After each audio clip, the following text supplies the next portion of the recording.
always having a marketing co-founder helps you in your business because uh, see, as in like in the early days of the business, it is about your break even or you're probably you're making a bit of loss there, but you're able to.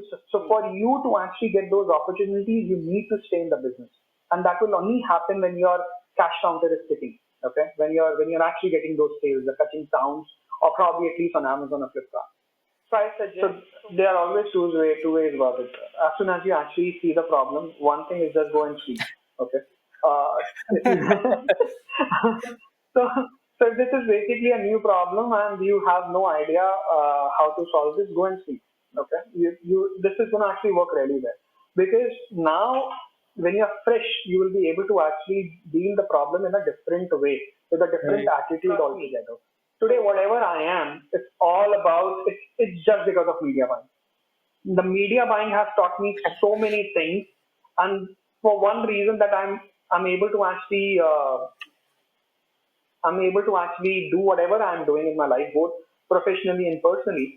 I give the credit to media buying. Hello, everyone, and welcome to the very first episode of Consumers Don't Care, where we bring on real DTC brand founders who strip down all the fancy stuff and bring to you the naked truth of building a DTC brand. Hi, I'm your host for today, Aman Agrawal, and I've been doing marketing for the last 4 years. And since last 2 years, I've been working with many DTC brands globally. And one thing I have found working with these brands is consumers really don't care about all the fancy stuff that you do. What consumers really care about is having good product, getting good customer service, and marketing and sales efforts, everything that is aligned to actually building a brand that delivers the promise. I was tired ranting all alone on LinkedIn and all the social media platforms. So here I am with this channel with the motive of actually bringing you content from real brand founders and people who have built their own businesses will share their no BS approach to scaling a brand. Today with us we have Anupam Rajey, who is a dear friend whom I met around 3 or 4 months back, and since then we have been so close. We talk a lot about DTC Yeah. brands, how they function, the common mistakes committed by a lot of founders, and these conversations I just wanted to bring it to you because I am sure that you will find a lot of value and you will take away a lot of things that you can implement for your brand or for your client, or you can just share this with anyone who runs a DTC brand, and I'm damn sure he'll find it really valuable. Welcome, Anupam, to our very first episode, and I just can't think of any guest better than you to be on our very first episode, having conversation about how to grow DTC brands and everything, all that works and doesn't work for a brand. And thank you so much for having me. And I hope we have. I'm going to be looking forward for more sessions and probably learning from more guests and you always, Aman. And if there is someone in India that I probably love to have a call with, it's you, and you probably know it. That I don't mind calling you around midnight and probably ranting about what's going on and what should be the right approach to building a DTC brand. And yeah, here we are, and to probably take it and let your audience know that what is the right way of doing it, and possibly what I have learned in my journey, which can be beneficial to them, and they can probably utilize the same strategy either as in like for their clients or probably for their own brands. And so, like, it's like we like so for viewers who don't know about us, we do a lot of marketer gossips, in the midnight. So, we have spoken Yeah. enough about this stuff, and now we just wanted to bring it to you, so you guys can learn and listen to like what Anupam does and how he does it so well.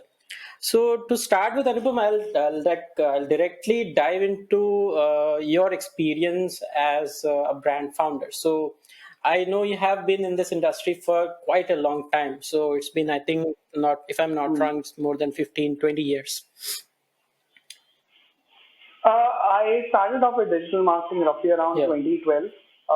So yeah, almost like 11 years. However, my entrepreneurship journey started way back in 2010.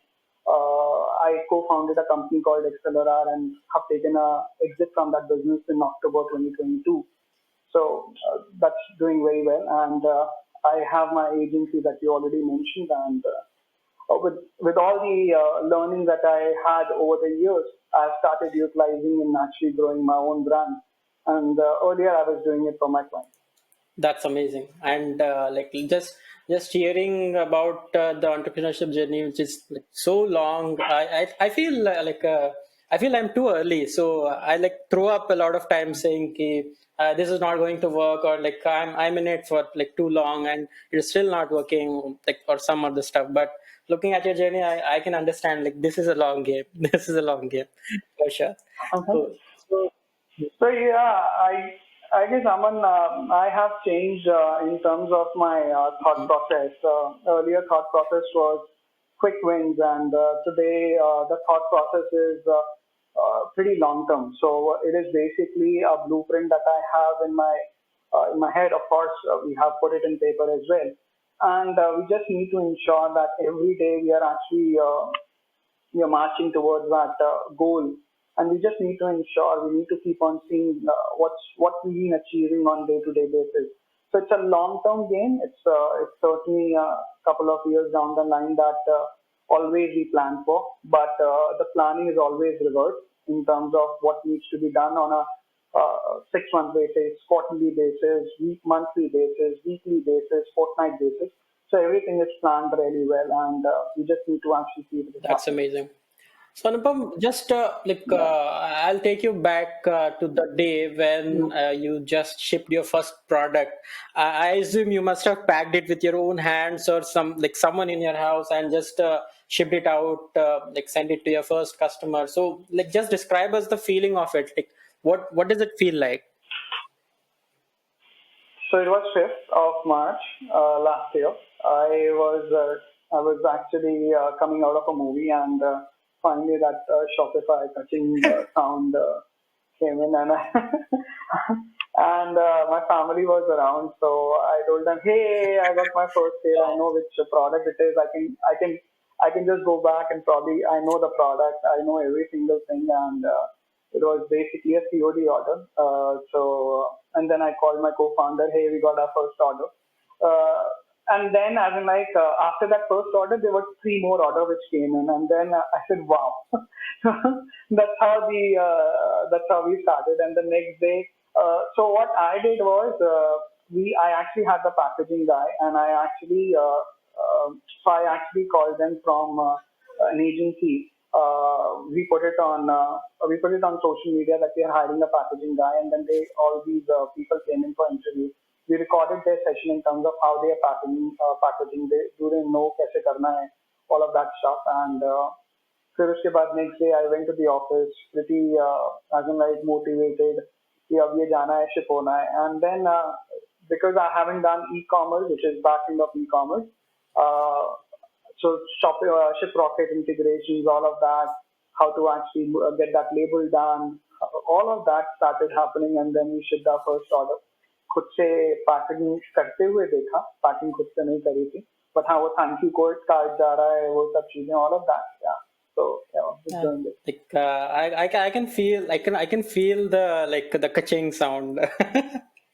Like the moment when it just came Yeah, up, and like I assume you just want to call everybody who's involved in this journey ki, like here's the first order, and here you go, everything has yes. just begun. I I I still actually thank God every single time I actually hear a cutting sound on my phone. So अभी भी अगर आएगा तो मैं बोलूँगा thank you so much for this. And so दिन में जितनी बार आता है, and that is a rule that I have made कि यार जितनी बार आएंगे order जितनी बार I need to say thank you. Damn, that's like really good. And yeah, I understand where you come from, like the way you like build this entire thing. So like it doesn't happen without gratitude. So I can understand that's a big part of it. Yeah. Cool. Yeah. Yes, So it is. just a follow-up question to that. So now, like we will talk more about like your store and how you started it, how you scaled the entire store. So coming to the niche, coming to the industry, the kind of people you serve, which is kind of home decor, like Hmm. recreating their spaces and like all those stuff. So there are a lot of players in this Hmm. industry. If you see, there are a lot of players in just from the place that you are. I think there are a lot of brands who are operating. So like, what is the key thing? How do you differentiate while also staying relevant to these kind of audience? I guess, Aman, that's a very good question. And uh, I guess I've been approached by a lot of, I would say, drop shippers of late, and they wanted to get into my category, uh, thinking that it is one more shiny object and it's going to be easy for them to crack. But then let me actually tell you, it took me almost like 2 years. I waited for the right time, and I actually found my co-founder through LinkedIn. Again, a certain process that I need to reach out to a lot of people, and then as in like meet them, probably understand if basically we have a common goal, if we can actually work together, under having those agreements in place. Yeah, so I waited for almost like 2 years to find my co-founder, and she has been in the home decor business for 22 years. She has been doing exports to all the big brands that I pretty much know. So in the US, either it is Target, Western, CB2, and so you name it, and she has worked with most of them. So as in like as a previous on as in like because of my entrepreneurship journey, I knew that I really need to have a solid co-founder with me who can actually take care of the product side. So that is what she strength she comes in with. And so in terms of let's say she was actually talking something about ICR, how they reverse engineer the whole product. I would say manufacturing in terms of the price point they want to actually introduce the product on. Or let's say, for example, in terms of let's say how doing the KD of a product to ensure that the shipping charges are less. Understanding all of these small things, I would say, has made a major difference. Now, coming back to the question that was basically how do we differentiate? I guess again, one being in the service industry, the most for both the industry, the most important thing, of course, is the customer satisfaction and taking care of your customers. I have always been speaking to my customer. In fact, as in like, I do actually tell them I'm just an employee in DecorTwist, and I would like to actually probably I keep on processing the orders. I am someone who actually jumps on if there's a bulk order. I actually say, hey, give me a call or give me a number. I'm going to actually speak to you. So I try and do all of that on a day-to-day basis. So one I would say is the customer service for sure, and the other thing that I can think of is the know-how of the whole product engineering side is the second thing. The third thing is basically how we have automated the whole process in terms of the backend. It is basically sourcing, warehousing, inventory management, shipping, dispatch, all of this, return management, uh, the accounting, in fact, the COD reconciliation, one of the biggest things. We are actually building a tech. We've been successful with at least Amazon and Flipkart initially, and that we are able to actually automate the COD reconciliation. We are looking forward to actually do the automation of the Shopify reconciliation as well. We're building more tech in-house so that we can actually, one, basically we can do really well. We have those important, I would say, important matrices basically in front of us so that we can keep on optimizing our own, the whole process itself. That's what we've been doing. Uh, yeah, I guess also as in like this is so we have actually got we have onboarded one of the designers from Nest, and we've been started designing our own products and manufacturing them. So of course, Jobber. So in time to come, it's not going to be the products which are available in the market, but it's going to be products which are our own products. So that's how we're going to be differentiating ourselves. So sourcing products, designing and getting manufactured products which are basically everyday use products or utility based product is how we differentiate ourselves. Hmm. And for making it affordable for people, So for the masses is what we've been doing now. Got it. Got it. So, like, did you start with this belief of creating a brand who will sell product for the masses, or were you like, no, we'll start a brand where we only cater to the top 1% of the people? What was it when you started out? I'm a no. It was not basically for the 1%. I am a firm believer that the product has to be for masses because I believe in scale. I have been scaling a lot of clients' account. That's what I love doing, and that's what actually fueled me. So I really wanted something. I was very clear in terms of sourcing. Now, after 11 months, we are very sorted in terms of what we want to source, what we're going to be doing. We have a clear idea, and so yeah, it is basically for masses. It's not for just 1% Hmm. till now. That's great. Yeah. That's great. And I think having a clear vision that where you want to take a brand when you scale it is very important in terms of like, especially if you're working in a CPG market, like when you're selling consumer product goods. So it's very important to first know who you're catering to, be it top 1% of the Yeah. income holders or just the masses. That's great. Yeah. That's great. So yeah. So I guess my market research or my competitor research or market research can Hmm. say uh, came very handy in terms of understanding what's working well in the market and what customers are looking at, what they want to buy, what are the issues that they are facing with other competitors.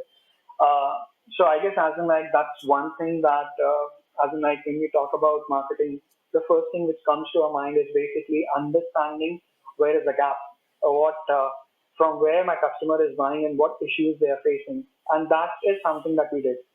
I can give you an example that there are a couple of Diwali products we did, and it's basically what we did is just actually adding electroplating to it increases the life of the product. Of course, it becomes a bit expensive, but then when you increase the life of the product, हाथ में paint नहीं लगता, वो life बढ़ती है उस product की. तो वो आदमी, when my customers can keep it for long, they will look at the value for money. So they'll be able to get the shine जो जरूरी है उस प्रोडक्ट में because it's Diwali. So सबको चाहिए वो. So बहुत छोटी छोटी सी चीजें हैं that we did, and we're really proud of that. We understand. We have already we go through. I still go through comments of my competitors, what they've been what the customers have been talking about them. Where is And the gap? what And then I just try consumers to do answer care to them. about. Yeah, of course. As in, like they really want value for money, and they really want that. So as in like quick shipping is one thing which is important. Price point is very important. Selection of the product is very important. I guess these are some of the three things which we really focus on. And uh, I guess from October itself, I guess as in like October of last year, I guess every day. So if an order is received, let's say correct, so it's 7:45 p.m. If an order is received around 4 p.m., it is being shipped the same day. So we don't actually push it for the next day. So we ensure that because we understand that if you're going to actually deliver, if there is a delay, अगर एक दिन भी delay हो रहा है, तो वो COD के chances rejection के RTO के बढ़ाता है by Oh, 20%. So after I was reading a study, there was a study after, I guess it was after 48 hours that the RTO chances increases by 20%. Delivery नहीं होती है तो.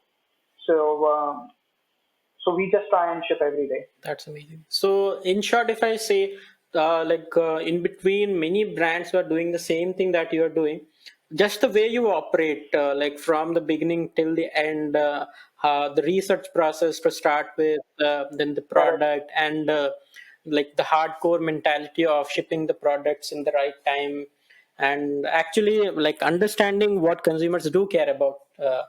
That is Yes. is kind of your moat, and which might have played a major role in like, scaling your brand so quick. Cool. Yeah. Uh, Marketing did play a very important role, I would say. And then, as in, like, it is all about. So it took me almost like 11 months to understand photography, Mhm. and I'm a slow learner. I'm really sorry about it. Well, it is basically I was juggling between so many things and in so many directions I've been pulled always. But it took me almost like 11 months to say that I really understand photography and we can actually get the right images of our product.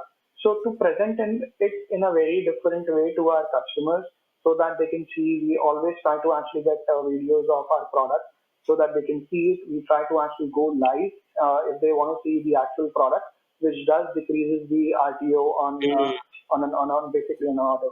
Yeah. So those few things, and let's say we already if they're gonna actually WhatsApp us, they're gonna actually get all the information in terms of the product. So let's say for example, a lot of times what happens is we are probably the peak time roughly starts from 4 p.m. and it goes roughly around let's say 11 p.m. Okay. So at times your customer service is going to be out of office after let's say 7 p.m. A lot of customers are going to actually start WhatsApp, sending you WhatsApp. They're not going to actually be seeing that the information is already there on the Right. PDP page. But so when they message, there's an automated message that goes to them that hey, if you're looking for dimension, it's there on the PDP page. If you want to ask that do we offer COD, yes, we do offer COD. If there is anything else for returns, here is the return. If you want, let's say a video of a product, let us know. We're gonna actually give you the video of the product. So everything we really know. So we actually saw the question that people comes up with, our customers comes up with, and then we actually automated the whole Right. process. So automations is kind of a very like shiny object, I could say.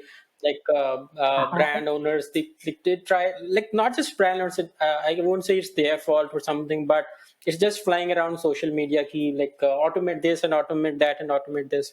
I think automating customer support is something that you could do really well because before you start having data about customer acquisition cost, this, that, so like you could automate any of the thing. The first thing that you have is the data about your customers. Like what do they actually ask? Correct. What do they actually struggle with? So that is the first thing you could automate. Yes. And yeah, WhatsApp in India is I think is an incredible tool, not just for marketing but also in terms of customer support. It is like easily the best option for any brand out there. So Aman, what we're doing now is basically because we are on Amazon, we see a lot of question asked by our customers over there. We have a standard FAQ section on our website. Now we're gonna start updating the FAQ section with the relevant question that we've been receiving from the customers on each SKU. So we know that on Amazon they have asked these questions. It is very similar to what the kind of people who are gonna come on our website. We're gonna start adding those questions and the answers to it so that it increases a conversion rate for sure. So they have got the answer now. They can actually move forward. Mm, that's amazing. So coming to the point of scaling, because that is one thing that you are bidding heavily on, and that is something I can Yeah. clearly see from your smile that you absolutely love it. So as you scale your brand, I was just wondering. So there are a lot of stuff like that you have to delegate while you scale. Like there are a lot of operational stuff. There are a lot of in terms of marketing, be it or in terms of like managing the website or doing the customer support. There are a lot of stuff that you would want to delegate. But what is the one thing or a few things that you want to keep it close to you? That no, this is something that I won't give it to anyone. I'll do it myself because this is really important, and I'll keep it to me. So one thing or couple of things that I will never ever give up on is one photography and videography. I will always poke my nose around that area. I'll make sure that as in like it is done the way I really want it. The second thing is basically doing let's say research work. I think that with the years of experience I have and the research that I can do, I can probably find information which is not easily available.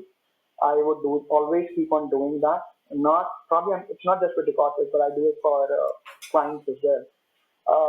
The third thing I would say is basically speaking to the customer. I will ensure that I have a personal rapport, as in like always with a couple of my customers that I know what exactly we are doing right and what we're doing wrong. So hearing them is what I Like keep on just doing follow up. because that's how. Just to interrupt here. Yeah, Speaking to a yeah, customer, yeah. like speaking to a consumer, what do you ask? Like I am your customer, so what do you actually ask me? Um, there are always basically two kinds of questions. One is basically for abandoned checkout people who have Hmm. left the cart, and then there is basically post purchase, which is basically people who have purchased from your store. So there are always other. So there are always two sets of questions that you ask these people. So if it is basically an abandoned checkout, so either at times they actually send that okay, hey, the payment gateway was not working or the credit card is not working and I can't see the COD options. So I pretty much reply to them or probably I try to get on a call with them and probably make sure that either they do a UPI or probably use let's say a net banking or something to make the payment. And let's say if they have any other issue, let's say there's a website issue, they were not able to see the let's say a price, or they were thinking that it is basically set of two or set of three, whereas in like it was set of one. So what exactly hold them to make a purchase is something we typically ask them in terms of an abandoned checkout. And when you talk about the post purchase, it is all about the experience. That was it easy? The navigation was easy. In fact, as in like I keep on asking my family members to actually go onto the website. In fact, I asked my wife कि यार अपने दोस्तों को बोलो website पे जाएं देखें अगर कुछ भी कभी भी ऐसा लगे कि कुछ चीज नहीं समझ में आ रही है because see as in like my customer is roughly around 35 to let's say 45 55 थोड़ा सा वैसे वाले भी customers हैं so my age or my wife age is very similar, and then as in like the group we have is basically of the same age group. So we keep on checking as in like कुछ ऐसा कि कुछ miss हो रहा है, so हम करने की कोशिश करते हैं. So that is something I keep on doing. So post purchase, it is about that. Hey, you bought from DecorTwist. How was the experience? If you have to, what more would you like to actually buy from DecorTwist? Is there any category that you keep on buying, or who do you buy from? All of that. How was the shipping? So I guess one thing that I focus a lot is basically shipping them as soon as Hmm. possible. So I ask them how was it, did you receive the product on time, damage वगैरह होता है तो हम लोग को तुरंत तुरंत replace कर देते हैं बट हाँ so मतलब how was the Yeah, in experience fact, if you overall? see in Were there India, any especially yeah, if you हाँ, read the hmm, like reviews in Flipkart or Amazon, they won't start with the product was good. They will start with the shipping was very delayed or the shipping was fast, thanks Flipkart, and then they will talk about the correct. product. Yes, yes. So as in like, we have a lot of quality checks when we send the product. So one, when it is coming from the vendor side, the quality check happens. Then we actually follow. I would say I don't know if I can say that, but the most mature process that I am pretty much known to, which is basically as soon the goods are received, the QC happens. So that GRN happens, and then it is good or bad, the inventory goes in. The good inventory comes. Then basically when an order comes in, we actually have a shipping tray. So then we actually send someone to the warehouse to get the order. In the warehouse, one the QC is going to happen, and then when it is basically on the on basically on the shipping tray, when the invoice is generated, then one more time the QC happens before we ship the product. So it is multiple times of QC before the product is shipped to the Right. customer. And kind of Huh. like a funny question. So, like, why do you do so many cases? Like, did you ever get thrashed by any customer for any bad delivery, or what was it? Like, what was the reason behind so many QCs? So you need to actually sustain, and that's what really matters. So the whole idea is, if we know that there is a process, let's implement it to ensure that there are no leakages, and we have seen that it is working. I don't want let me talk about my delivery rate. So I have 100% delivery rate on my COD orders. I'm talking about we just started off with Amazon, and 22nd February we have shipped a huge amount of orders with them. Our delivery rate is 100% on these orders and 94% on COD orders. So the whole idea is basically that let's actually get the right product और return rate मतलब return rate को हम ऐसे कभी कुछ calculate भी नहीं करते कि customer return है कितने शायद कभी मतलब दो चार कस्टमर का रिटर्न आ जाए इनफैक्ट वो भी कुछ इश्यूज होता है कि जब पीछे से प्रोडक्ट बन के आता है या कभी कभार जैसे प्रोडक्ट डैमेज हो गया बीच में ट्रांजिट में तो वो हमने ज्यादा देखा है. आज सुबह भी मैं अपने co-founder से बात कर रहा था. I'm sorry, English.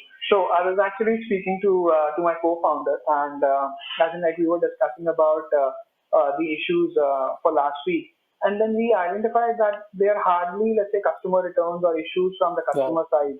So yeah, so it is basically that we really just need to actually scale. We keep on actually getting good reviews from our customers. I'm in a habit of actually promoting them now on social media, saying that hey, one more review from the customer, and yeah, so it does actually bring a smile on our Right. face, and So a yeah, satisfied yeah, customer or satisfied consumer is like cares more about the product.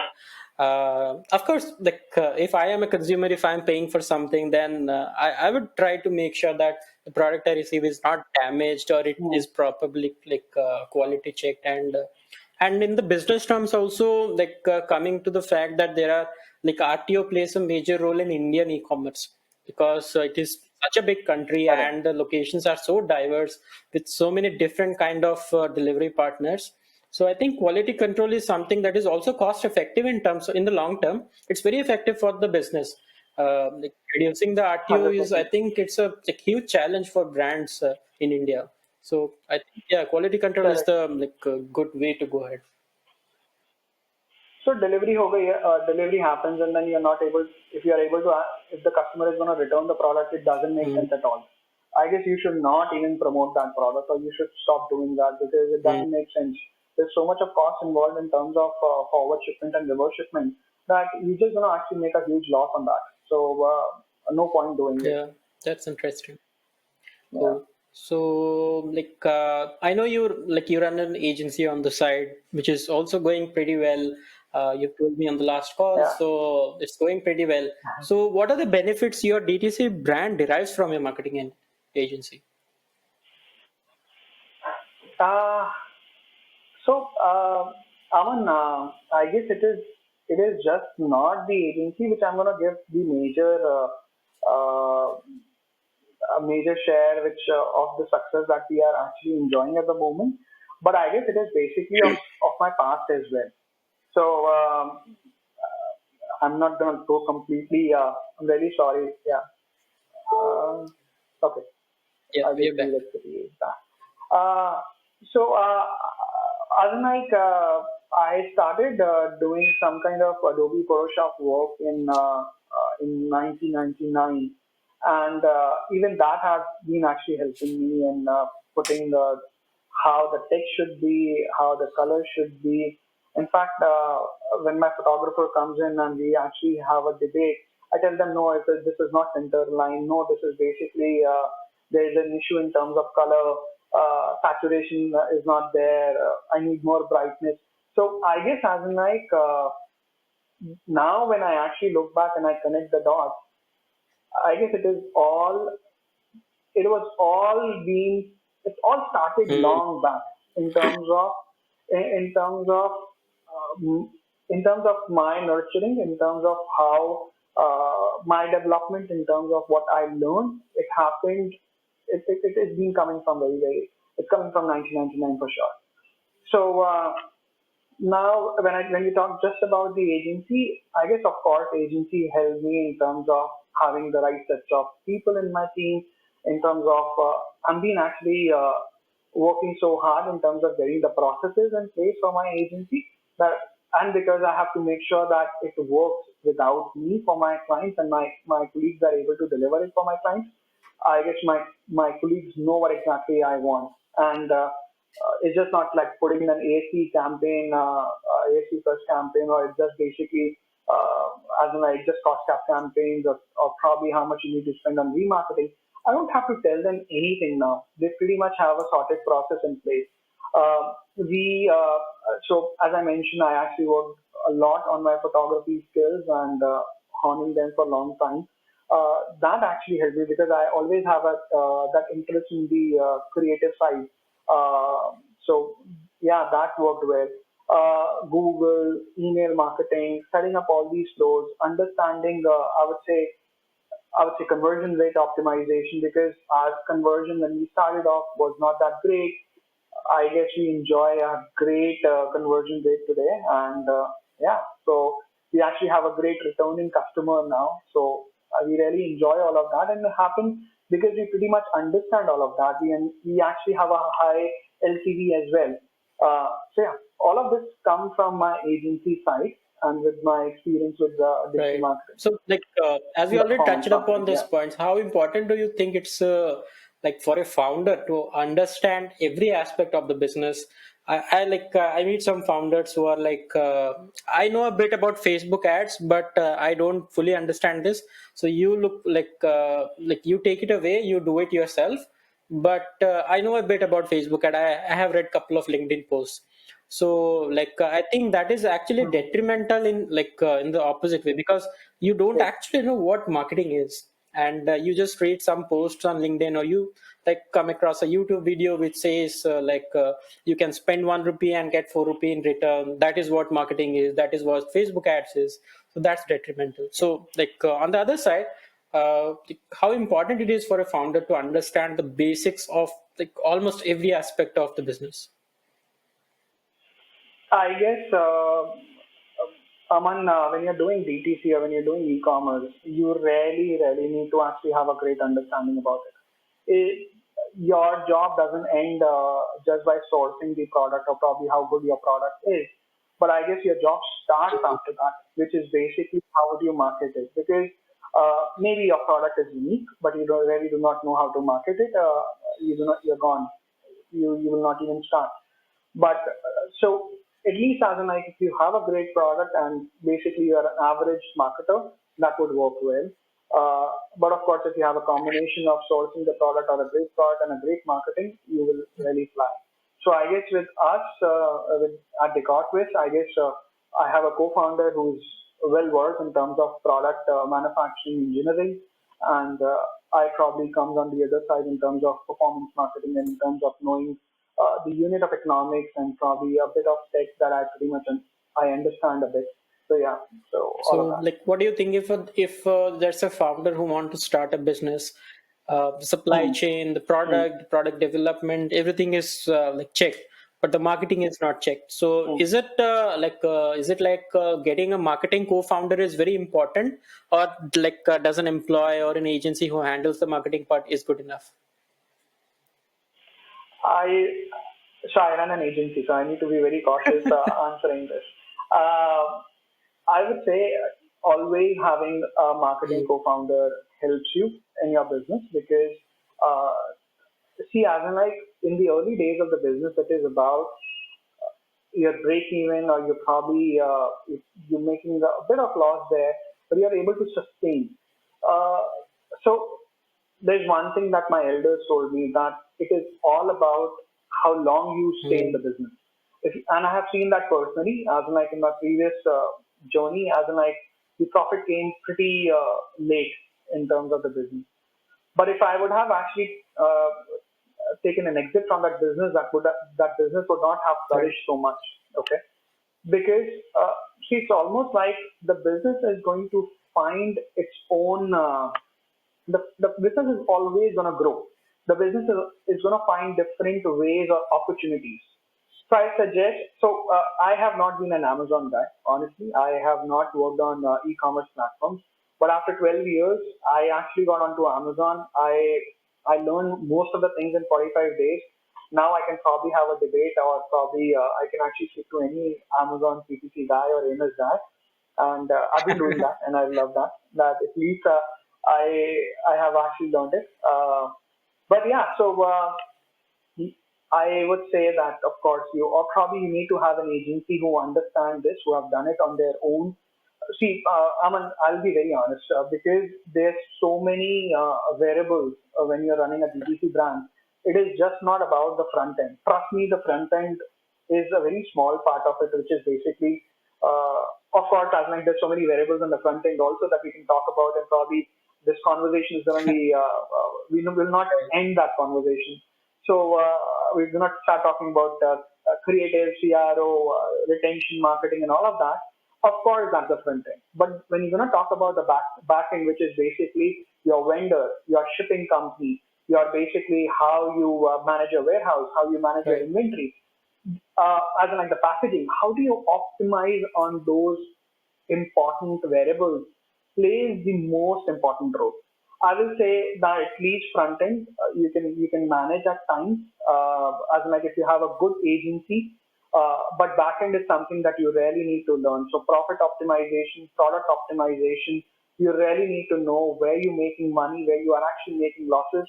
Uh, so at times, as in like it is just not about yes, yes, yes. It is about no. So you really know that no, I'm not going to promote this product. I'm not going to promote this offer. I'm not going to actually go on this channel.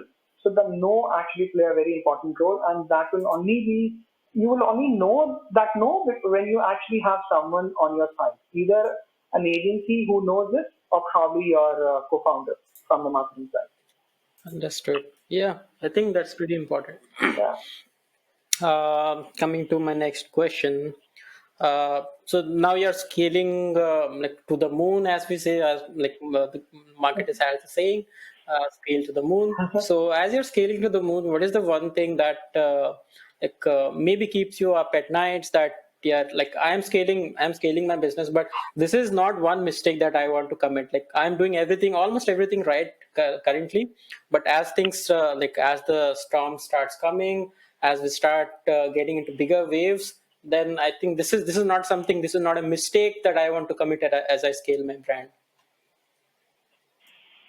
So, Aman, it is not about wide scaling that I believe in. I believe we are basically a bootstrap company. Of course, we might actually raise funding or probably soon gonna actually get a investor. We just trying to find that right person because it's Yep. pretty important. We have those blueprints in place, but actually getting the right investor also is very important. So I'm just not going to actually go and get that check, but I'm going to actually wait for the right time. Of course, the valuation part and probably the right strategies when you have that money, how to utilize it. So I believe that it's not wide scaling. It is about sensible scaling in terms of ensuring that you are profitable. You are able to actually rotate your cash flow. You are basically all of this is very important. So I am not going to actually burn my money. I'm someone who actually take so anytime I'm actually writing a check or probably I'm actually doing an NEFT transaction, I pretty much think if this is going to actually help me in the future. Till the time, as in like I don't have that feeling that this investment is going to actually be very helpful in the future, I don't do it. So we recently bought.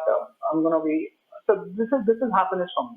So we recently actually bought almost for a lakh rupees. We actually bought a computer that for editing, Okay. video editing. So yeah, so this is happiness for me. So when I was doing the transfer, I never ever thought that this is going to actually harm me. So I am going to do those kind of investments, or let's say for example we are actually going to US, Amazon.com. Uh, I have no issues because the product that we are selling in India, they have a good demand in the US, and a lot of customers come from the US, the Indian customers, and they actually buy our product. So they keep on asking that, can you deliver to US or can you deliver to Australia? And we've been doing it. So I do evaluate if that these options that I have will actually be important in the future. And if they do, then I really don't shy away in spending money on it. Uh, yeah, so I'm not going to do wide scaling. And I think it's like you have touched upon a very I think soft topic of a bootstrap founder going for their first funding. Like just throw in some advice that what do you look for in an investor or any VC? So before you seek funding, so what do you look for? So I have not received funding till now. I have received soft interest from a couple of individuals and from Mumbai Angels. They actually sent an email on LinkedIn. So I won't say that I am the right person to talk about it, but I can Yeah, actually tell my wishes. yeah. So my wish would be that I need probably a lead investor who understand our vision, who knows that how we are as not just probably as a marketer or probably my co-founder as a product, I would say, engineer. but as in like how we good are as human beings and what are basically our ethos are and what are basically how do we operate. All of that, those things are very important. They understand the kind of vision we have and what we want to achieve.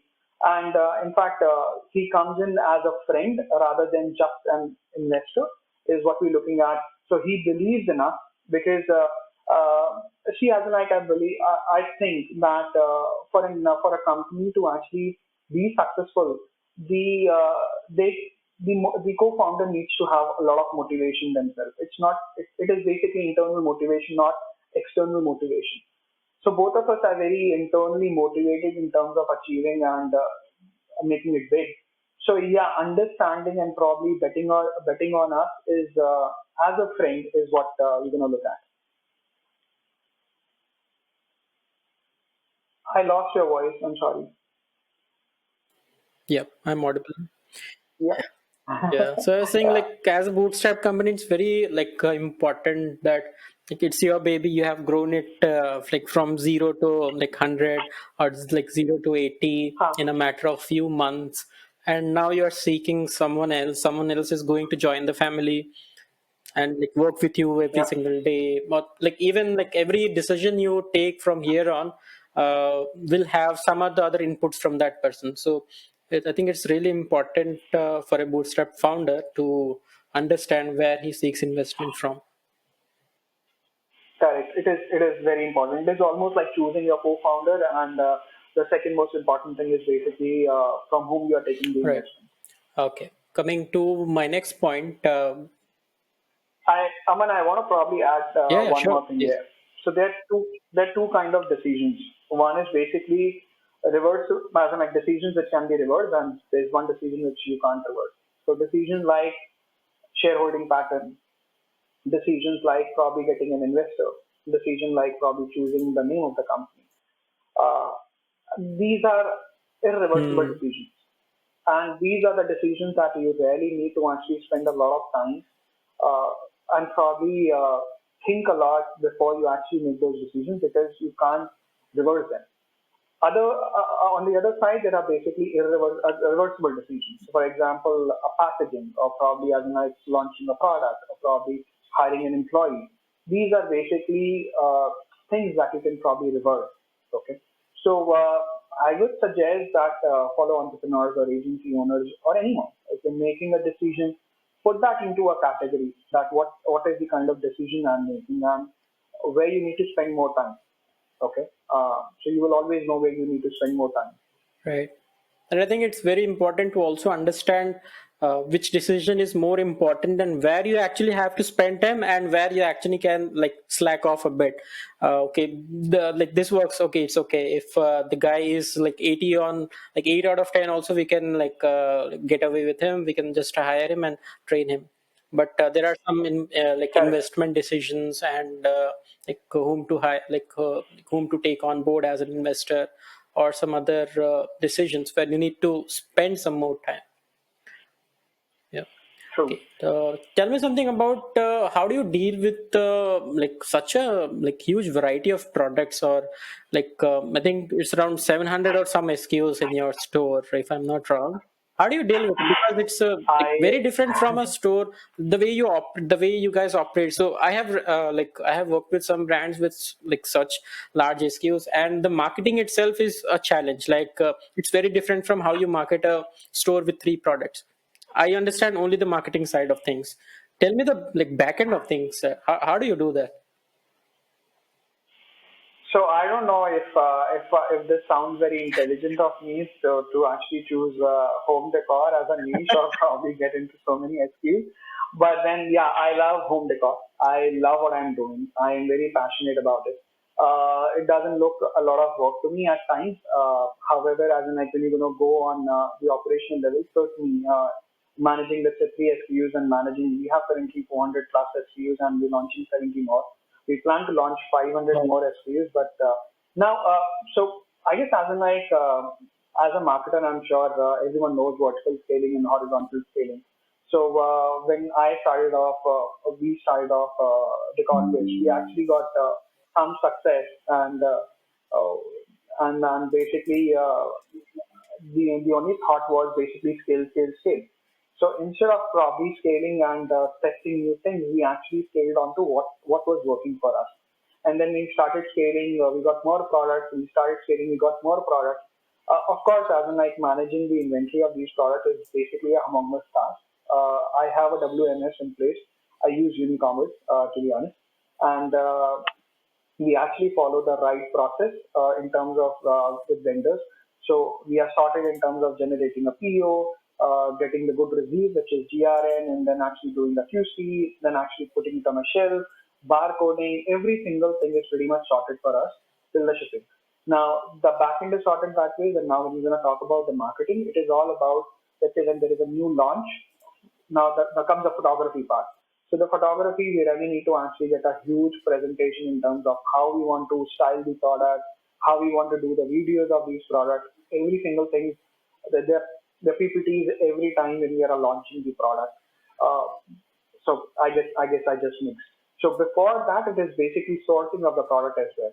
So we actually look what is working in the market. Then we have a certain checklist in terms of what kind of product we need to choose in terms of let's say quality, in terms of the category, in terms of basically the price point, in terms of the shipping.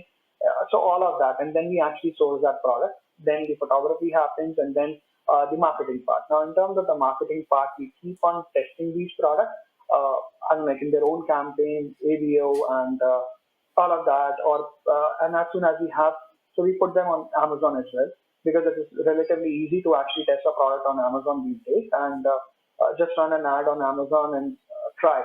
So it's pretty simple. Think about it. As in, like if you actually run an ad on Amazon PPC and probably just try to actually bid for the first position, you will be able to identify if that is a winner or not. Okay, and that's pretty quick. So it's very similar like we do on basically Facebook. We test a product, we see if that is working, and if it doesn't work, we look at cancellation rate, we look at the return rate, we look at the CAC. So if all of these matrices are making sense, that's when we actually move that product to the next level. And then again, we keep on trying to see how much we can scale on that product, and then try to actually get the inventory for those products. So yeah, of course, when we talk about 400 plus SKUs, yeah, this is basically a task that needs to be done Just to interrupt, on like a majority bit, of. I need a bit clarity on Yeah. when you say if it is working. How do you define that? So these are few things which I'm not very comfortable talking about, because as in like so I did mention, in terms of cancellation rate. So let's say for example their products, if it is a high value product, might people who might cancel it. Okay, so on Amazon you might see actually you get an order and then the customer cancels it. On Flipkart, very similar. So you need to see the cancellations. The first thing is looking at the cancellation rate. Then you actually get an order, you ship the product, and then you see the return rate. So let's say what is the delivery rate, what is the return rate of the product. So if the customer is liking the product or not. If the customer is liking the product, you have a good delivery rate. Now you look at the CAC. How much is the cost per acquisition of this Right. kind of product? Is it basically I'm making money out of it, or is it basically a loss-making product?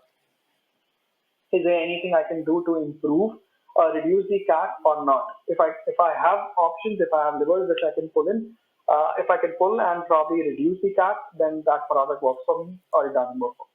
So I need to be very sure that this is my winner or not, because I can't actually scale these many products.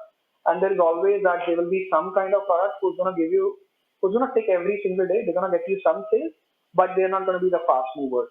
So you need to identify your fast movers, uh, probably slow movers. You need to have a good amount of clarity in those Right. Like initiatives. I found very interesting thing when you said this. Like you first Sure. try to see things which are not in your control, then you get on to things which are in your control. Like you first try to see things like products if they are like being delivered well enough, if customers are receiving it well enough, the RTO rates and like everything, which are generally not in your control. And then you try to work on things Yes. like CAC, the customer acquisition cost, and everything else like the production cost of the product, and also that is something in your control, Yes. right? Very You can always re-engineer. So you can actually go and get great creators of true. that product. You can probably get more content on that product. You can get influencers. You can actually create multiple kind of the ad library for Right. that product. You can then think about probably running multiple testing Yeah. multiple things, cost cap, bit cap, probably all of those strategy, and then actually seeing if you can increase the average order value. So whatever is in your control, you actually start Yeah. doing But it that. all starts with knowing whether people are accepting the product or not.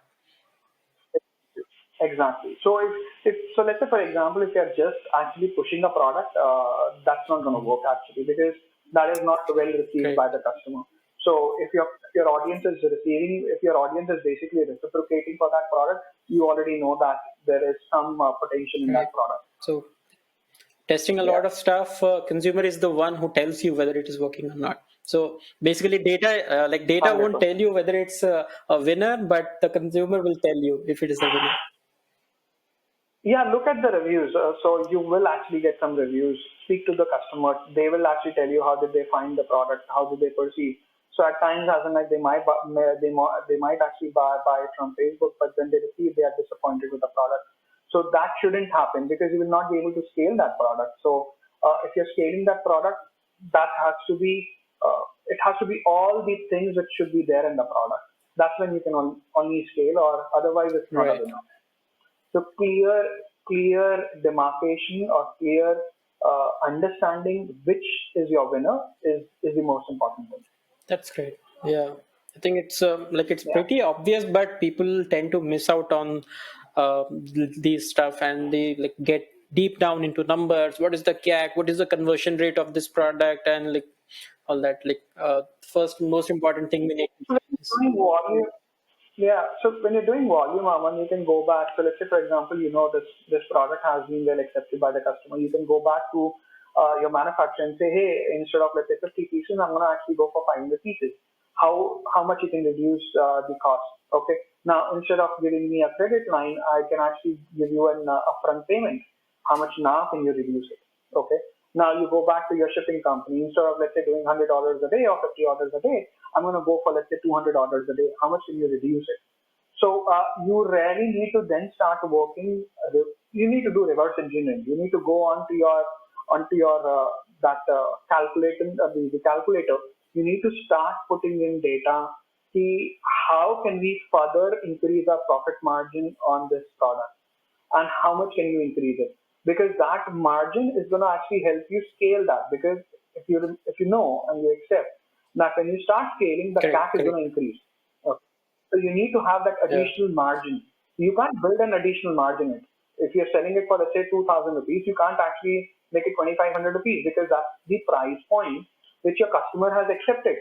So we keep on testing that price mm, point as well. So let's say, for example, if I get some more margin, I can probably reduce that to 1,800. Maybe the CAC is going to correct. further reduce because now it is basically it is accepted by more people. So we need to go back and we need to start testing them. The first thing is finding that winner. Right. Okay, coming to again a question about scaling. I am very fond of scaling. I am very fond of not wanting brands to scale, but Me too. I'm very interested by this entire concept of how Yeah, businesses and owners actually approach this word. It's kind of if you just rank it in like Google Trends or something, it is going to be the number one buzzword among among the entire correct. industry. So I have met two kinds of people. If I Yeah. see, there are one kind there's a kind of person who is like, I'll first fix all the leaks in my business. I'll build it slow, and then I'll grow it at a pace which makes my business sustainable. And I just don't want scale. I also want to make some profits in the long term, and I can't wait for my business to go 3 years and the working, and then I see some profits. And the other guy is just scale it to the moon, just take it to a revenue of 10 cr or $2 million or $10 million, and then I'll create a small delta in between, and then I will the unit economics will come in play, and I'll Hmm. make some money in that way. So what kind of a person you are? Hmm. So I am someone who's gonna take risk.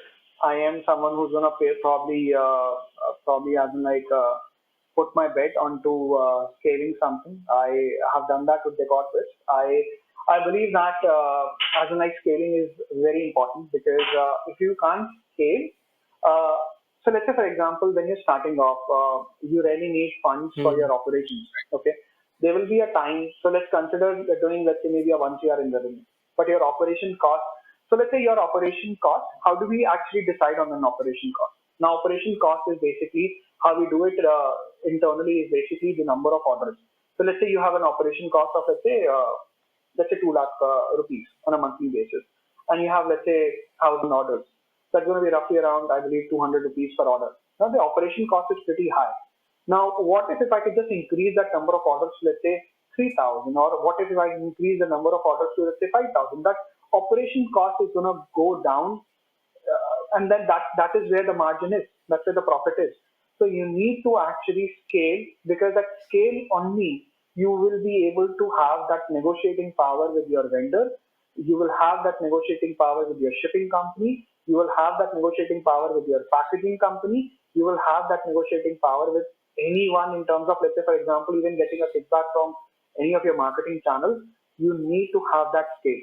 The scale is the most important thing. Your operational costs will only go down when you have scale. Right.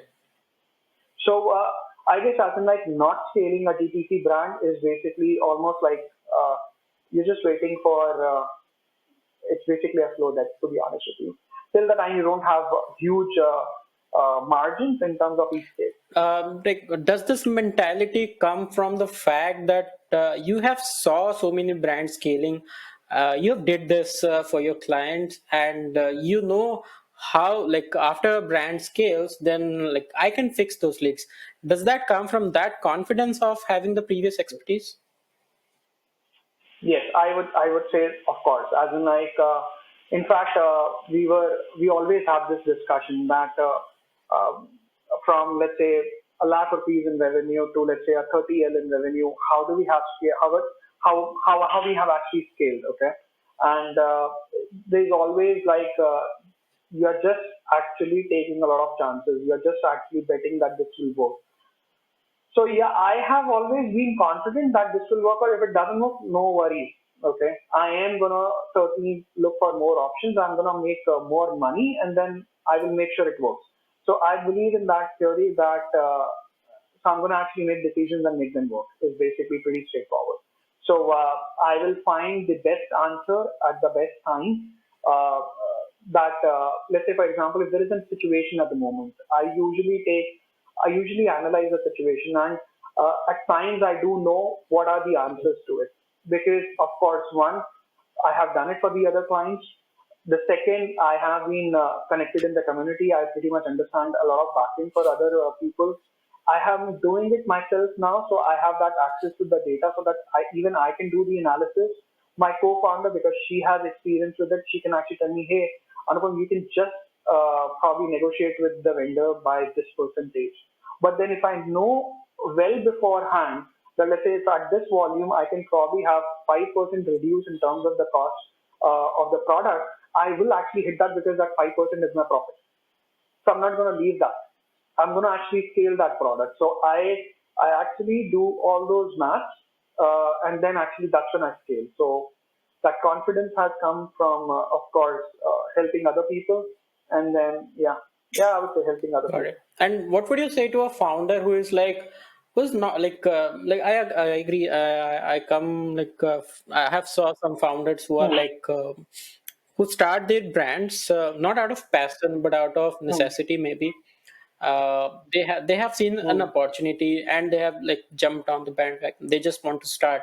They want to scale. They want to build a hmm, big brand, but they don't have the kind of confidence that you have after scaling so many brands. hmm. So, like, what do you suggest for those kind of founders who are kind of like they're not so confident at scaling, like blitz scaling. They want to go slow. They want to like hone their skills. They want to fix their leaks and then scale. Is that the right way, or or what do they need to be careful about? So Aman, everyone has different, I would say, targets in their life. As in like the kind of revenue we are at, probably we're going to actually see maybe once we are in recurring monthly recurring revenue soon. That's what we've been targeting. So if I'm going to actually compare with at least few of the brands that we both probably would have seen on Shark Tank, we might actually do that in the second year of business, whereas they might have actually reached that probably in the sixth year of their business. Okay, I'm not going to name any of those brands, or probably I don't like the other data. I'm sure you might actually be servicing some of the clients, so they might not have reached that kind of a revenue. So it depends upon. See, Aman, I can say that I was fortunate enough, or this was destined for me to actually find a co-founder. It was her as well to find me to actually have a marketing guy on her side. So I would say not everyone, not every time that you can actually Yeah, have this kind of everything in your plate. Okay, true. that doesn't happen. So someone might actually start pretty slow, but at some point of time, because to my understanding of DTC till now, the scaling is the most important thing. Else it's gonna just become a side business for you that you probably run the whole show for 12 months and then you just make let's say 10 lakh rupees as profit and you're very happy with it because yeah 10 lakh rupees is okay, almost like 80 90,000 rupees Yeah, a month, and you're happy about it. So that's not a business because you're still doing self-employment. You're not actually calculating the cost of your time in it, and you're just happy about it. So when you're talking about a business, it's all about scaling the business. It's all about getting more customers. It's all about actually making it big. right. And I think it deserves a chance. Like the business that you have grown, the best shot to keep it sustainable or to keep it alive is to just scale. Yeah. So as in like the more product that we plan to launch is basically with the trends that we have seen, the analysis that we have done on the Indian customers, uh, to our previous knowledges in terms of how I have scaled a brand, and my co-founder, she has worked with a couple of brands in the states who have grown to almost like 80 CR or 100 CR in Nice. revenue, and I'm talking about Wow. recurring revenue. So we pretty much have a blueprint in terms of how that can be done. So yeah, so we're just marching towards that whole goal. And I see, Aman, think about it. Let's say, for example, I make let's say 1 CR, okay, a month, and I'm just gonna actually take, and I'm gonna be very happy. Let's say I'm making let's say 20% of it, and let's say which is 20 lakh rupees. That's not possible, but let's consider that. How about I make let's say 100 CR and I just have let's say 5% of it? That's a huge Correct. amount of money. I'm someone who's going to actually make 100 CR and will be very happy with 5% or 7%, but I need to actually make a bigger business. Uh, there was one discussion I was having with one of my Chata ji actually, and he was asking me how do you plan to actually become profitable and in terms of increasing your profit margins and all of that. I said, Chata, everything happens at when Mhm. you're scaling. Okay, everything happens when you have reached that level. You can then optimize. You can't. Let's say, for example, if I have to optimize 10% in my business. Okay, today 10% of 1 crore rupees means 10 lakh rupees, but 10% of 1 lakh rupees means just 10,000 rupees. So even I have been able to optimize my business and able to actually squeeze profit, which is 10%. It is just 10,000 rupees. But I have to actually grow that business to 1 crore to make that 10 lakh rupees. And that's when it's going to be a sufficient amount of money. Or it's going to be some money. Right. And the amount of time you So that, spend to optimize something would almost it is not yeah, much different if you see. no, it is not. It is not. And you will have more authority when you are Right. at scale. So you have dealt with more customers, you have dealt with more issues, you have dealt with more products, you have dealt with more firefighting each day. You know what kind of issues can come up the next day. You have dealt with every single thing. So how do I take care of it? I said I am someone who wants to fail really fast. People take it in a different direction, but I really want to fail fast. It's just not that I've actually read it somewhere, but I rarely Yeah. implement it because as soon as I know what is not working for me, I will be able to identify Yeah. what will work for me. So failing is the most important thing. I need to know how my pick and so there was a time when we were actually getting I don't know, I have actually mentioned this in my previous I would say webinar, I remember. there was a time we were getting a lot of breakages. Okay. Okay, we were doing bubble wrap and we were sending it. We went ahead looking at data to actually get that the complete thermocol packing for it, so that that product goes in there and it is basically the damage is not there. Okay, we are not actually get the customers are happy. They are not actually returning the product because it is going well now. So I did it. If I would have thought about, okay, I'm just doing let's say 10 orders and then probably just one order actually got damaged, I would have no idea that data is Right. distorted actually. But now if I'm doing 100 orders and then I pretty much know that what is my return customer return rate because of the breakage, I pretty much have an idea that what I Right, need to work and you on need this. to figure out these nuances as quickly as possible, because it's not like you sit on the same revenue, like I said, at a consistent run rate. You make it for like 3 years, and in the fourth year you plan to scale it. It will just break apart because Correct, we have not yet figured out these 100%. nuances. You have not yet figured out the shipping issues. You have not yet figured out how your how the product, people from where you source the product, how will they behave. You have no idea about it, so you Correct. have to figure out these nuances as early as possible. You don't know the lead time of the product. So earlier, as in like when we started, we were stock out almost every other week. We were completely stocked out, and we have to actually wait for let's say weeks to actually get Wow. that product back.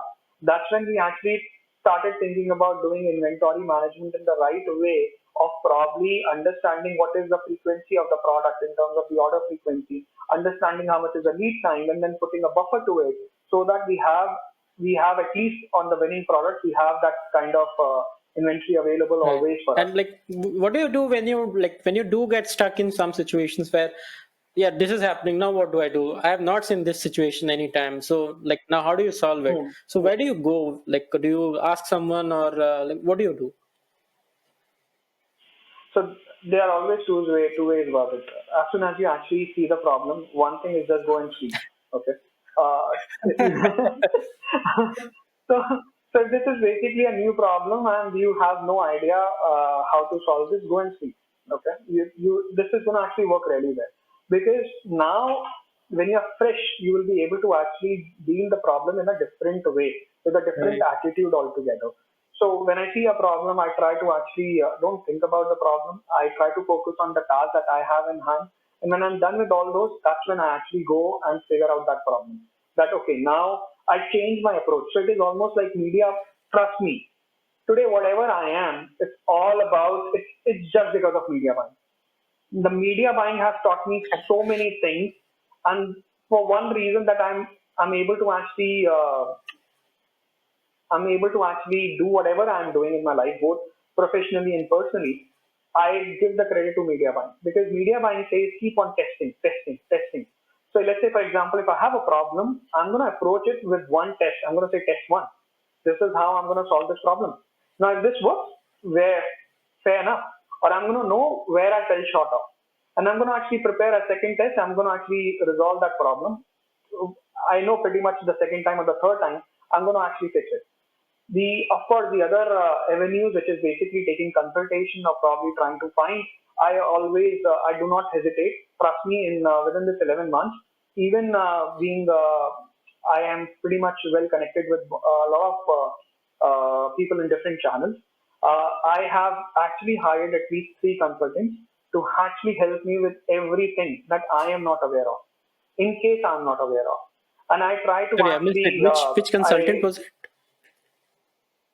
so let's say, for example, if I have to go to US and if I have to start .com, how to actually take care Hmm. of the return management, how to take care of, let's say, how to ship these orders from here, how to actually get my GST registration in Bangalore. Let's say a lot of these.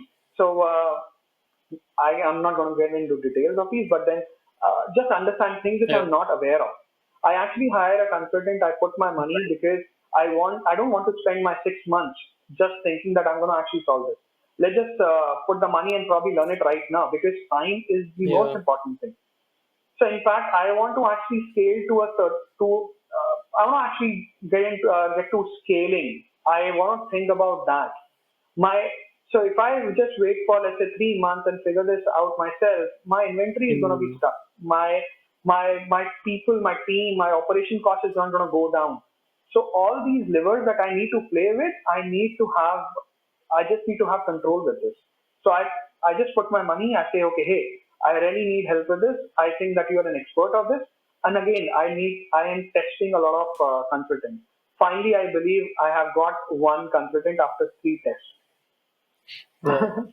And I think like this, Yeah, like scale is something that will give you the luxury to go towards these options. Otherwise, like you just have to figure it out yourself, all the stuff. correct. So everything, every single thing. Nobody is going to actually come to you if you're not scaling. So people come in today and they want to actually do a reiki of what I am doing and how I'm scaling, and they want to understand the nitty-gritties of it, and then probably try and maybe launch something of their own. But then, yeah, I guess I have a lot of moat. I have some moats which might not Yeah, be and it's copied quite right lucrative, away. like get like what is being sold in a store. Maybe you can find almost a similar thing like outside your home. So why like people think like Yeah, why don't I just get it from here, like put it online and like people do on like in the US, like they flip things in eBay. So try to do that stuff. trust me, trust me, Aman, it's not that easy. It's very Um, difficult. So as in like there is a set of people who have been actually doing drop shipping from China. They actually use images of those the product which is available on AliExpress or Alibaba, the videos, and they just run ads on it. Of course, they are great shot pictures and great videos, and then you will be able to get that initial traction. You'll be able to import that. That's pretty. That those are the sets of people I actually see. I have a great connect with also. But then, as in like, we are different in terms of doing every single thing in house. hmm. Sourcing is in-house, basically photography is in-house, warehousing is in-house, logistics is in-house, I'm sorry, basically logistics is third party, of course, basically managing the whole thing, customer care is in-house, every single thing is in-house. Right. Cool. Like we have like you have spoke a lot about your co-founder. Tell us how did you find her? So I was actually, I knew that I need to actually find someone in the hardwood area, someone who has worked with hardwood, and I started actually looking at profiles on a lot of people. Uh, I knew that they have to have a lot of experience in the hardwoods, I would say niche, and I was screening through a lot of profiles, sending messages to connect with them, something like Like all we this was do, on I LinkedIn. would say, outreach. Okay. Yeah, yeah. Okay. It's all on LinkedIn. So it is basically an outreach that we do for a client, which is very similar. Is the outreach that I did for my co-founder. So I guess my outreach skills, which I actually developed as in like getting clients from my business, actually helped me find the co-founder. So I started sending messages, sending that this is what I'm trying to build. Would you like to be part of it? And as in like just an opening a conversation, getting onto a quick introductory phone call, speaking to them about my journey, what I've done till now, what I've achieved, what I look for, and this is what I look for in terms of a co-founder. Will you be interested in this? And then physically meeting them. Right. That's interesting. So she was from the same town or like what was it? She is from Gurgaon, and I am based in Okay. Noida. It's still Yeah, working then. You don't have to be from the same place yeah. to like make it work. No, it is. So there are a lot of other people I communicate with. Someone from Bangalore, someone from Chennai. Uh, Great connect, great people. Now, however, as in like, I was just not looking for a marketer to be with me. I was looking for a product Yeah. person. So yeah, as in like we've been communicating day in day out, and probably COVID has actually taught us how to actually work in a virtual environment. So yeah, when we started, it was basically as in like the COVID was Yeah. there. When I met her, also the COVID was there. So as in like the whole preparations and everything, sourcing and all of that. When we were working together, we actually got into that habit. So there were good things that we learned from COVID, and it is basically how to work in that virtual environment and still be very productive. That's amazing. Cool. So yeah, we come to the last question of today. So like I can make it 2 hours long. Like we can sit and talk. I can I make it know. like quite long, but like Yeah, I won't let you stay here for a long time because you need to go home. sure. Like you have kids at home, so you need to be there. I know that. Yeah, Cool. So the last question, yeah. which is very important for any founder who is into a lot of businesses or doing a lot of stuff and at the same time wants to start a DTC business. So, like, what did you do to actually streamline the process, or what did you actually do to make it possible for you to even, while being a family man, while handling your own agency, which is one hell of a task. Trust me, I do this every day, and it is one hell of a task dealing with clients, like planning to grow your agency. Like there are plenty of things to do. At the same time, what did you do? What did you think? What was going through your mind when you start thinking about growing your own brand?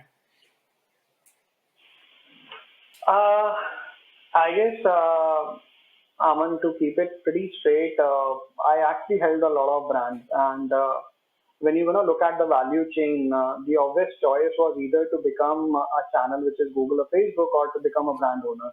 I certainly don't have the capability to become Google or Facebook, so I chose That's the very second handy. option, which is basically becoming a brand owner. Now, the choice was basically which category. So, let everyone know that I have done a trademark for organic Ayodhya because I come from Ayodhya. I went ahead and actually did, I was trying to launch a hair care brand because I'm losing hair, and I thought that this is a generic problem, everyone has it. I went ahead and actually, I went on Amazon, find who does thing. I saw the top products, I would say the products which are coming organically ranked on Amazon. There are times you will be able to see that this product is manufactured by and marketed by. So you can actually easily find manufactured by. And then I started finding those manufacturers, communicated them, went to Gurgaon, met that manufacturer, gave her the check. So it was for 70,000 rupees, and I paid her 35,000 rupees. I have not taken that money Okay. back. Yeah, still with them. Uh, but yeah, I left that money because I understood that hair care is going to actually need lot more investment, and I don't have that kind of bandwidth in terms of course one the investment, and of course in terms of making it big with that hair care, because I don't understand. So there were creams and there were a lot of things that I was planning to introduce, and so I don't understand that chemical formulation. So when I started speaking to a lot of people who formulate these, they said, when do you plan to launch? That was the first question. I said, hey, I want to launch it probably next month or two. They said, I guess you're going Okay. wrong. That takes a lot of time to actually do a formulation, to understand about if it's basically a good formulation, and if it's basically a stable one, and how it is actually behaving in an environment, maybe let's say basically in summer or cold, how does it actually after applying. So there are a lot of testing Yeah. which happens when, excuse me, when I actually heard all of this, I understood that this is not my ballgame. I will not. So either I can just pick up any product and just can actually do this, or the my thought process is always as in like doing something which is legitimate to you, not just going in the market, picking up a product and saying, hey, I want to sell this. So I said, no, I'm not going to do that. And that's when I started thinking about what choices I have and what my interest is. Uh, I bought a house 4 years back. I was doing a lot of renovation work. I'm still doing the renovation work in my house, and so I'm much interested in actually looking for that space. Me and my wife are always curious to actually get some home decor items, and that's when I thought, no, this is what my interest is, and this is what my, and then I just waited for 2 years doing all my research that I can think of. Now, your question was how it was basically if someone is actually Yeah. doing multi businesses and how Correct. to manage it, and with an agency. See, as in like, I suggest that when you're actually doing a second business, because one, I've already done a business before, so I pretty much understand what business is. You're working on your business or you're working in your business. So uh, I have always been someone who try to actually chip in every situation. Hey, if you can't do it, I'm gonna do it. I am the hero. I am the boss. So I have stopped doing that. You are the hero, and I really want you to be a hero because I hired you Right. for this position. So you really need to start delegating it and in the right way. Um, I learned it probably the hard way. I was not a great manager in terms of probably delegating things and probably doing it. But I guess as in like understanding the whole processes in terms of how physical product works, how the QC happens, how everything happens. I guess that gives me a lot of idea in terms of so not just my agency side or my marketing side actually helped me with DecorTwist, but the Decor side also helped me in terms of my co-founder. A lot of things that came from her helped me in terms of automating the whole Get Me Rank Hmm. thing as well. Now I pretty much know that the whole thing has to be there should be right set of people doing this again as in like what kind of decisions we are making on a daily basis, how the client. So we have a whole system. The everyday reporting has to happen, weekly reporting has to happen, client calls are recorded, the BA has to look at it, the sales team has to do this, their target set. If you're not going to meet the target, write an RCA report, which is root cause analysis. You need to let us know that what went wrong, why this is not going to happen in the future. In fact, let's say, for example, you hired someone and you have to fire them within, let's say, 10, 15 days, or you need to let them go. It's not about firing. Maybe they were not Right. great. So you need to actually put that in writing, what went wrong with this hiring, so that you're not going Next to do time. that next time. In terms of training also, you need to actually train that staff. So let's say, for example, what earlier used to happen was, I guess I've told you this as well, and I really want to actually let everyone know that you need to actually have you need to have backups of each colleague that you have. So in our company, the first thing is basically you need to train someone and they need to be a backup. So till the time they are not your backup, you're not going to be promoted, the salary is not going to be increased. And if that doesn't happen, you're not the right, you're not a great trainer, you're not a great employee because you just want to work individually. You need to be a team player. Team player doesn't mean that I can have fun with them on a beach. Team player means that you can actually take care of your team, train them. You need to actually mature them. You need to find who are the right people who can actually be promoted. So you need to identify those people as well. So that's how the whole system is working now. That so what you actually sow is what you reap. So they now are sowing things. They are actually finding new colleagues to join us, train them, and now they are actually giving us Right. things. So there's a whole set Right. process now. So like from all this, what I can understand is like you can't if you want to do multiple things, you can't be a one man show. You have to Yeah. find a sustainable way to do it, and it's not also as simple as like yeah, I have too much work, I just have to find someone to delegate it and I'm done. That also doesn't work. Like this is something also I'm learning the hard way right now. As the like workload Mhm. increases, we look for people to like delegate stuff, but like it doesn't go linearly that way. You get more work, you hire more people. You get more work, you hire more people. You have to have a like sustainable system in place for you to be able to work in multiple stuff. So again, that scale thing that I mentioned with DecorTwist, that is the same scale thing that with GMR. So you need to actually get Yeah. to a scale. So till the time you're not at scale, your systems will break. So if you're dependent on one single person in your team doing, let's say, email marketing or probably doing your Google or Facebook ads, the day that guy is gone, you're done. You probably need to actually put in your sweat again to actually train someone who can actually do that client work. So this is everything happens at scale, and that's something you really need to learn. That you need to have these kind of people in your team. You need to have always backups in teams. You need to have those processes, and you need to ensure that the QCs are happening and if those processes are being followed or not.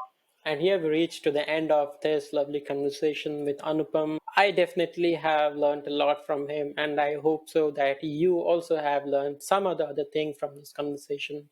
You found something interesting, leave it in the comments. Let us know if you found something interesting. If you want me to interview any guest or any brand founder that you are very interested to hear from, then let me know.